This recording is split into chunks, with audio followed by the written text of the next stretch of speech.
في أواسط القرن الستاشر كانت بتبقى عروض المسوخ من وسائل الترفيه، وكان بيتم التعامل مع التشوهات الخلقية على إنها مصدر للترفيه وجذب انتباه الناس عشان يتفرجوا عليها. وكانوا الأشخاص اللي كانوا بيعانوا من الأمراض الغريبة والنادرة ديت أو اللي عندهم تشوهات خلقية بيقدموا عروض ترفيهية عشان يضحكوا الناس. وفي البداية كانت الأشخاص اللي بيعانوا من التشوهات الخلقية ديت كانوا بيعملوا عروض في بلاط الملوك والأمراء عشان يرفهوا عنهم، وبعد كده انتشرت العروض ديت لغاية ما شملت الجمهور العادي، وبقى بيعملوا العروض بتاعتهم في الساحات العامة والأسواق، وانتقلت كمان للسيرك والمسارح والمهرجانات، طبعا بمنظور عصرنا الحديث دلوقتي في إن عرض الأشخاص دول وإنك تكسب مثلا الفلوس من وراء عاهاتهم بيتعارض مع مفهوم الإنسانية. لكن في الزمن ده كان الأمر ده عادي جدا، خصوصا إن ما كانش فيه مجلات ترفيهية وما كانش موجود كمان وسائل الاتصالات الحديثة اللي موجودة دلوقتي، وكانت الناس بتشوف أي أمر غريب مثلا وبتستناه عشان بس ترفه عن نفسها وتقعد تضحك.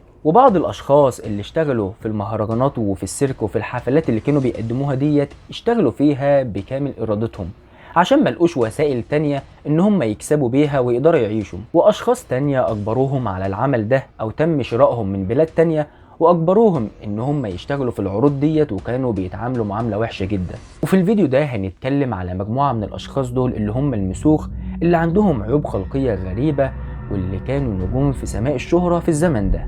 ويلا بينا نبدأ الحلقة.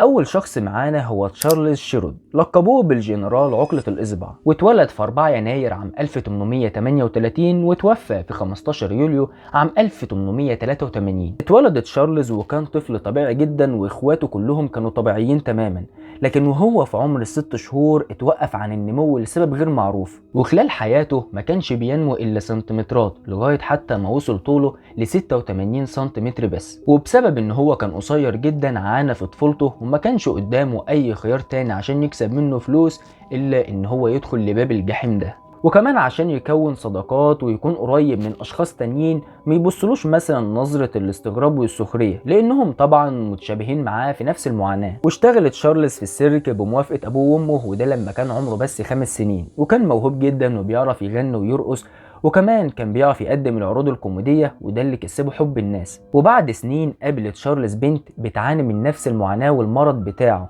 واتجوز منها وعملوا عروض مع بعض لغاية ما بقى تشارلز غني جدا، وكون صداقات كمان مع أشخاص مهمين وعندهم نفوذ، حتى إن الرئيس لينكولن استقبله في مكتبه. وكمان حفل زفافه كان من المناسبات الشهيرة اللي محدش قدر ينساها في الوقت ده، واللي اتصدرت كمان عناوين الصحف. وتوفى تشارلز اللي هو القزم الأمريكي الشهير وكان عمره ساعتها 45 سنة، وده نتيجة سكتة دماغية، وكمان حضر تشييع جنازته 20,000 شخص. الشخصية رقم 2 معانا هي إيلا هاربر، واللي ملقبة بفتاة الجمل. اتولدت في 15 يناير عام 1870 وتوفت في 19 ديسمبر عام 1921. اتولدت إيلا بمرض نادر جدا، وده اللي خلى ركابها منحنية للخلف، وبقت بتمشي على قوائمها الأربعة. في عام 1882 اشتغلت إيلا في السيرك واتصدرت كمان عناوين الصحف، وبقت هي الوجه الإعلاني في السيرك. وبعد 4 سنين قررت إنها تستقيل من شغلها ده، وده بعد ما جمعت ثروة صغيرة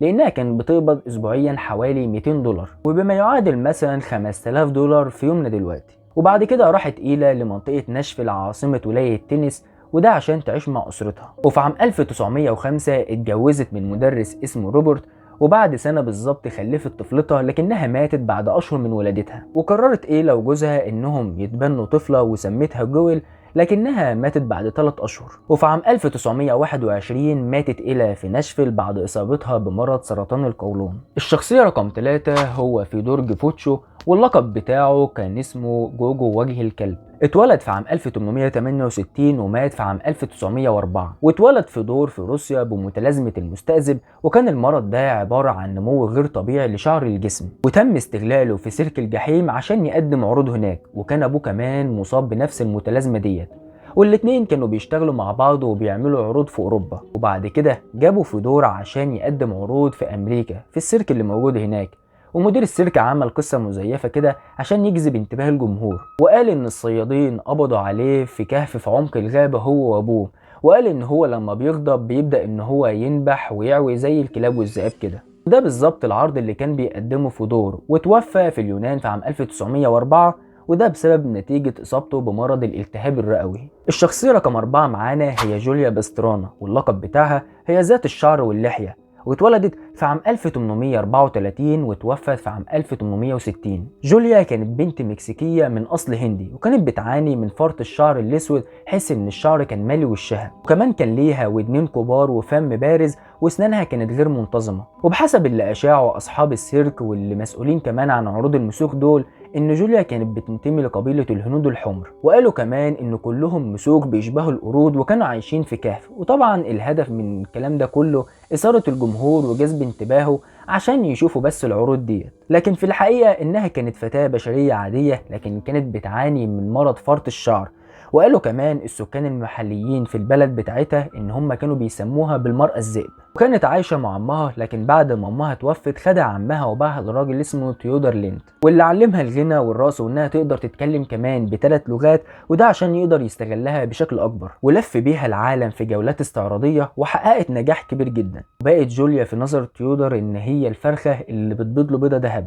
وبعد ما هي اكتسبت شهرة خاف ان هي تسيبه، فقرر ان هو يتجوزها، وبالفعل اتجوزوا وخلفت طفل بيحمل نفس المرض بتاعها، لكنه مات بعد 3 ايام بس. وجوليا نفسها ماتت بسبب مضاعفات الولادة، لكن تيودر جوزها ما دفنش جثمانها ولا حتى جثمان الطفل بتاعه، لكن باعهم لعالم روسي واللي حنطهم بطريقة غريبة، واللي بقى بيعرضهم ويكسب منهم. لكن بعد فترة اتجوز تيودر من بنت تانية، والغريب انها كانت عندها نفس المرض اللي كان عند جوليا باسترانا، واللي كان اسمها زنورة، لكن طمعه انتهى بيه في مصحة عقلية عام 1884 ومات هناك. ولعشرات السنين انتقلت الموميا بتاعت جوليا باسترانا والطفل بتاعها كمان ما بين متحف وسيرك ومهرجانات، وتعرضت كمان مومياء ابنها للسرقة واتدمرت. أما مومياء جوليا باسترانا فتم إخفائها، وده بسبب حصول تعرض شديد بعد عرضها في السويد، واللي اتمنعت بسبب تدخل جمعيات حقوق الإنسان هناك. لكن في عام 1979 اتعرضت الجثة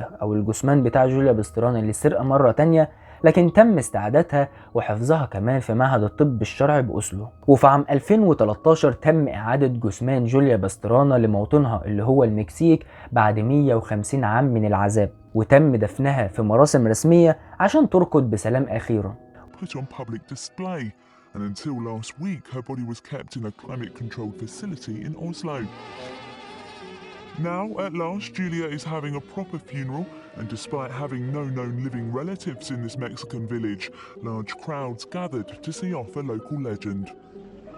وبكده يبقى اتبقى معانا بس 3 شخصيات واللي هنحكي عنهم في الفيديو الجاي، عشان كده متنساش تعمل لايك للفيديو واشتراك بالقناة وفعل جرس التنبيهات عشان يوصلك حلقاتنا أول بأول. وبس كده، سلام.